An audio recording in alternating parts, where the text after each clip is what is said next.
Um pouquinho de imprensa aí, que faz tempo que não falamos aí. A Veja dessa semana traz uma capa instigante aí, que é sobre os advogados da Lava Jato. E nós temos aí no post no jornal GGN dizendo que a reportagem da Veja revoltou os advogados. Quando eu vi a capa, um sujeito deslumbrado, exibindo o seu charuto, não tinha dúvidas que era o padrão imprensa de não entrar no caso diretamente, mas de expor a pessoa.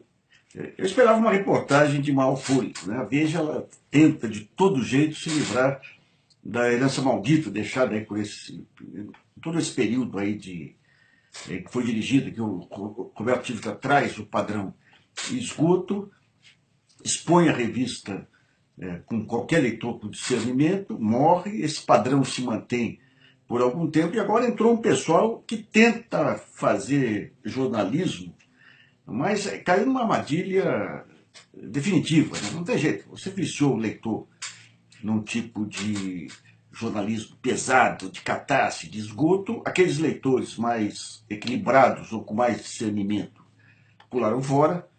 Quer dizer, o que você tinha antes no padrão Veja? Você tinha uma mistureba aí. O Mino nos anos 70, depois o Gaspar e o Guzzo nos anos 80, num certo período, o Mário César Conte e o Paulo Moreira Leite, você tinha que ter um mix.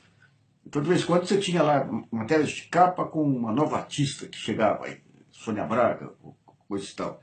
Daí uma matéria de comportamento sobre um fato de impacto na opinião pública. Daí a matéria de política.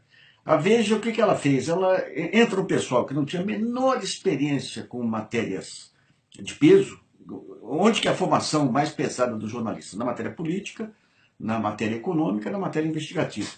Era um pessoal que não tinha a menor noção aí de o que é esse mix da receita jornalística.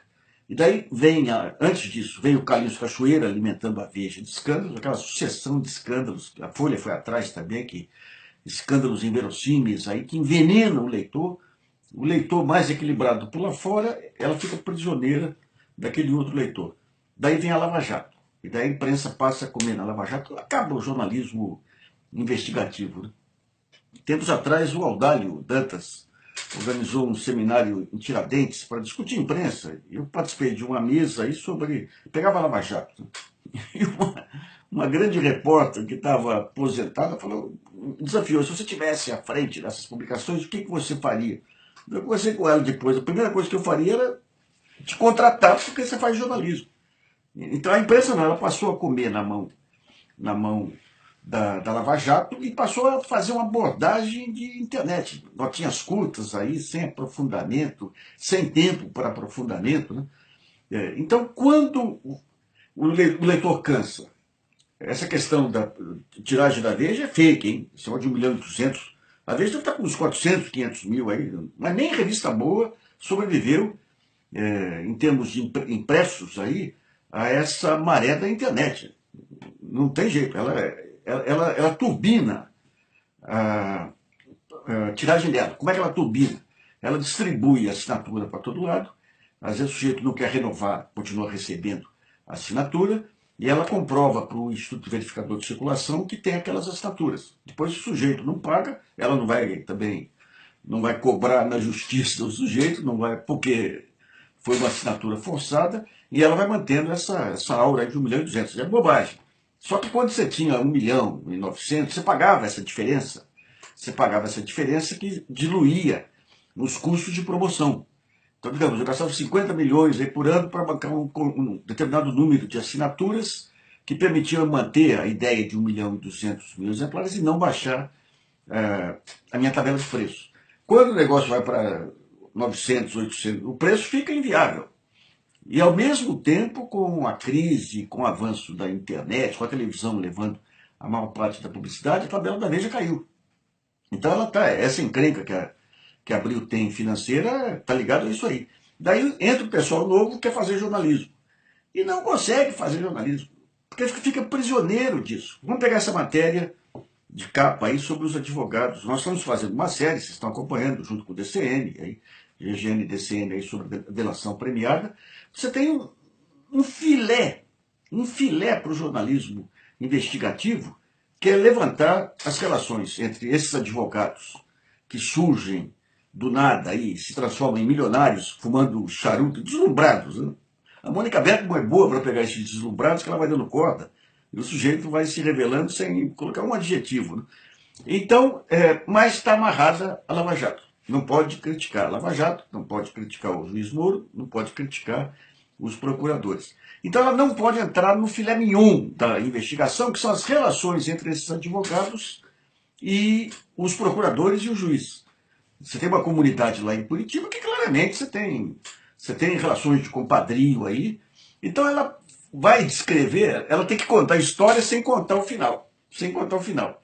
Então o que ela faz? Ela pega todo o entorno. O deslumbramento do sujeito que 10 anos atrás participava de festinha, promoção de festinhas, e hoje é um sujeito que ganhou 30, 40 milhões. Daí fala, qual que é a especialidade dele? Não, ela apresenta os advogados como jovens empreendedores. Aqueles caras que perceberam antes dos outros advogados consagrados os caminhos da delação premiada, fizeram o seu marketing e ganharam, e tiveram sucesso. São os empreendedores bem-sucedidos. Isso aí não cola com ninguém, né? Primeiro que a delação premiada não é uma ciência que nem vários ramos aí da ciência jurídica, da ciência penal e tudo mais. Né? A especialidade da delação premiada é a capacidade que tem o advogado de convencer os procuradores e o juiz. Então você tem uma relação pessoal nítida aí. Se você tem uma relação pessoal nítida, como você tem que investigar? Quais são os desdobramentos dessa relação pessoal? Como é que esse pessoal conseguiu? Disse lá que um advogado é concunhado de um procurador. Tem um caso que nós já relatamos de outro advogado que é irmão de um procurador. Tem um outro advogado que trabalhava em dobradinha com a esposa do Moro no departamento jurídico das APAES. Você tem todos esses pontos. A revista não pode ir. Não pode ir porque está presa a isso pelos leitores que restaram daquele período de esgoto, e também porque depende ainda da Lava Jato como alimentadora de informação. Então fica uma reportagem, os advogados perceberam. Né? Eu lembro uma vez que eu fui fazer uma reportagem sobre, estava na Veja ainda, Ribeirão Preto, sobre os barões da cana, quando estourou o preço da cana e do açúcar, a Copersucar se mostrou uma...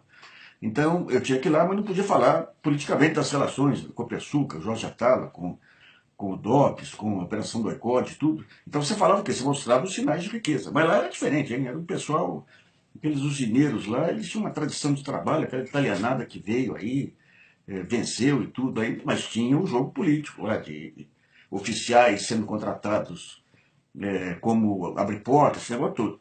Agora o que a Veja fez foi isso. Dentro dos limites que ela tem, ela produziu uma reportagem que aparentemente mostra o sucesso desses jovens que tem visão empresarial e tudo, e ao mesmo tempo cria essa dúvida, como que eles conseguiram isso?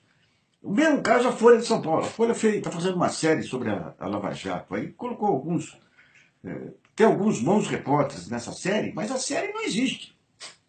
Não investiu nada. Então você começa a discutir. A Lava Jato, você pega 5 questões.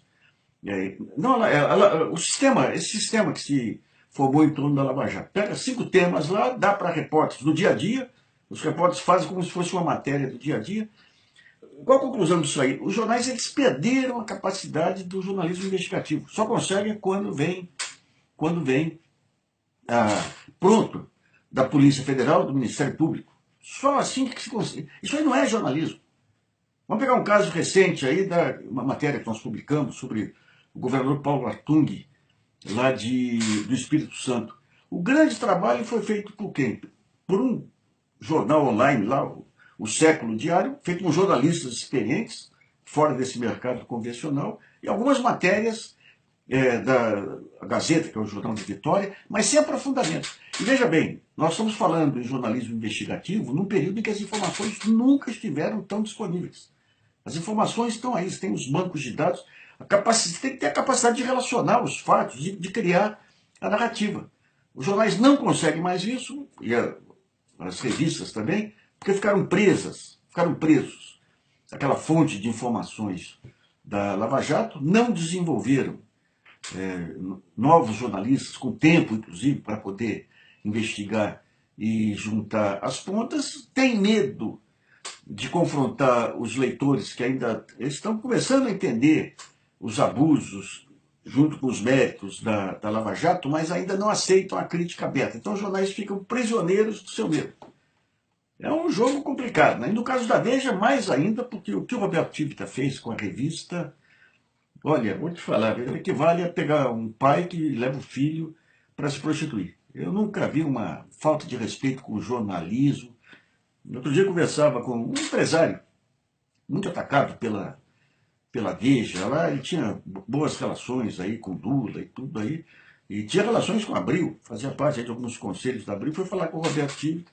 Falou, pô, vocês estão me atacando, enquanto você não abandonar esse povo aí, nós não vamos parar de te atacar. Então, digamos, aquele espírito de guerra lá, que deu um poder de chantagem monumental para a revista, vai passando, vence a guerra, o que você faz agora? Então, tem os coitados aí que entram, assumem a direção, os bons jornalistas que estivessem lá atrás não teriam embarcado nessa aventura maluca, mas não tinha jeito, porque ele achava que ele deveria ser o diretor da revista, se transformou nesse lixo que não adianta. É que nem um viciado em crack, né? Você começa a sair, tenta sair, uma coisa te puxa atrás aí. É o medo de perder mais leitor ainda, é o medo de como que o mercado publicitário vai reagir. É um jogo, e é interessante que agora, eu também já escrevi um artigo sobre isso, você está tendo uma mudança nesse padrão da imprensa. Está saindo, digamos, o Neandertal lá, aquele perfil MBL raivoso, baba-sangue, que usa aquela adjetivação forte, eles estão querendo trazer agora o Lorde inglês, o conservador inglês, que é conservador na economia, é liberal nos costumes, tem uma certa linha, cujo estereótipo é o Luiz Roberto Barroso. Né? E mas todo esse pessoal que conseguiu voltar ao mercado de trabalho, conseguiu espaço, conseguiu ascender dentro daquele estilo de guerra lá do esgoto mesmo aí, eles estão numa encruzilhada monumental. Né? Mas mais do que isso, mesmo entrando nesse novo estilo, a imprensa, do período em que era crucial o discernimento, a capacidade de mediação, a imprensa brasileira, ela conseguiu matar aquele que poderia ser o grande fator de diferenciação dela em relação aos fake news e outros. Ficamos por aqui então.